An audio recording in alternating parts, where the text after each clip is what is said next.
बात बिहार चुनाव की कर लेते हैं, क्योंकि सीटों के समीकरण को लेकर यहां पर बीजेपी माथापच्ची कर रही है, तो वहीं दूसरी तरफ एनडीए को एक बड़ा झटका लगा है। एनडीए के दो दल यानी कि जेडीयू और एलजेपी के बीच मनमुटाव खोलकर सामने आ गया है। चिराग पासवान ने साफ कह दिया कि उन्हें नीतीश के नेतृत्व मंजूर नहीं।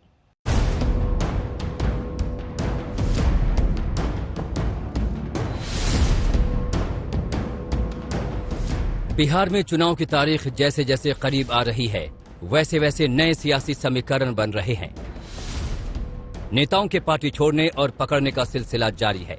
रविवार को दिल्ली में बिहार चुनाव को लेकर बीजेपी के आला कमान की लंबी बैठक चली, जिसमें नरेंद्र मोदी के अलावा अमित शाह भी शामिल हुए। 3 घंटे की इस मैराथन बैठक में बिहार में सीट बंटवारे को लेकर चर्चा हुई।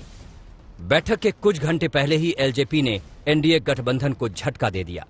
रामविलास पासवान की पार्टी एलजेपी ने नीतीश कुमार की अगुवाई में चुनाव लड़ने से इनकार कर दिया।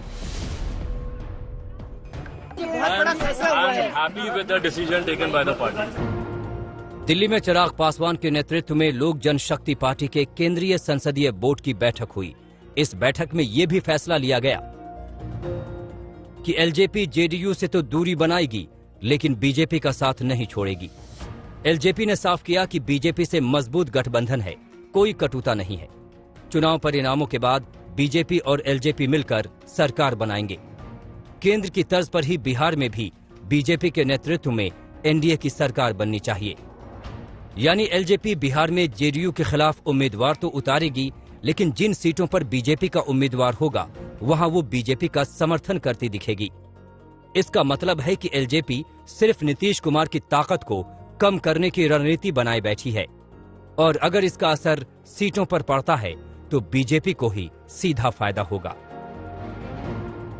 अच्छा, मुझे मालूम नहीं उन्होंने क्या निर्णय किया है, उनकी पार्टी है और वो निर्णय कर सकते हैं। मुझे इस बारे में अभी कोई प्रतिक्रिया नहीं देनी। बिहार विधानसभा चुनाव से पहले एलजेपी का बड़ा फैसला, और इस फैसले से बीजेपी के दोनों हाथों में मानो लड्डू आ गया है, क्योंकि अगर कोई भिड़ंत है तो वो जेडीयू और एलजेपी के बीच में है। यानी अगर कोई फायदा हो रहा है और एलजेपी किसी को ताकत दे दी है तो वो बीजेपी है, और इस वजह से जिसका ज्यादा नंबर होगा मुख्यमंत्री उसका होगा।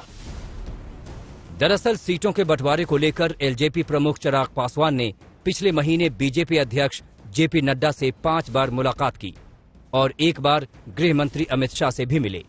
सूत्रों के मुताबिक एलजेपी ने 22 सीटों की मांग की थी, लेकिन उन्हें 15 से 20 सीटों का ही ऑफर मिला था। ऊपर से जेडीयू ने तो एलजेपी के साथ गठबंधन की बात ही खारिज कर दी। कहा, एनडीए में है तो बीजेपी अपने कोटे से सीट देगी। गठबंधन भारतीय जनता पार्टी के साथ है। हमारा गठबंधन लोजपा के साथ कभी हुआ ही नहीं था।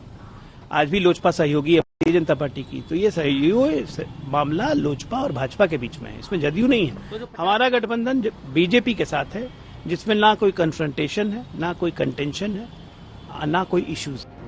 एलजेपी का जेडीयू के खिलाफ उम्मीदवार उतारना बीजेपी को भी सूट करता है और एलजेपी को भी। बिहार में बीजेपी इसे नेतृत्व के मौके के तौर पर देख रही है, तो एलजेपी अलग लड़कर भी केंद्र में सत्ता में बने रहना चाहती है।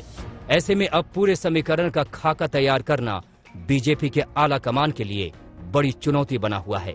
कमलजीत संधू और हिमांशु मिश्रा के साथ आज तक ब्यूरो।